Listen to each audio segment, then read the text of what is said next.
Se a gente vai perder. Mas a gente não vai precisar, não. Vai, não leva chuta pra fora, Pode atrasar uma bola, a primeira você pode pegar.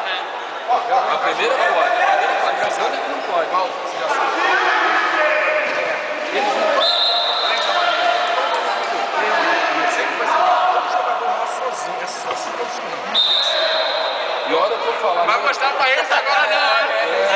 Depois. Tá gravando.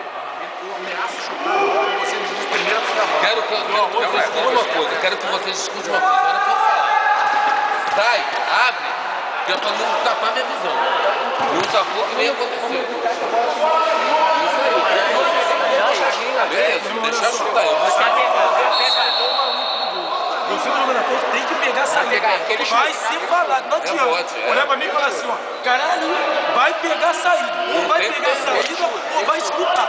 Não é só você, é todo mundo. Mas você é o primeiro. Você é o que manda a sua vida. Pega na saída do cara. Que nem aconteceu a semana passada. Você clareou, você não chutou. Pegando a saída, mas sempre só vai Clareou. Mete o sapato. Mete o pé. Chegou pra você, ó. Abriu. Mete o pé, meu irmão. Não quero saber. Não tem jogo de. O fulano tava sozinho. Não, fulano tava sozinho, tava pouco, não. Mete o pé. Cadê o grito de guerra aí? O grito de guerra é. Uhul!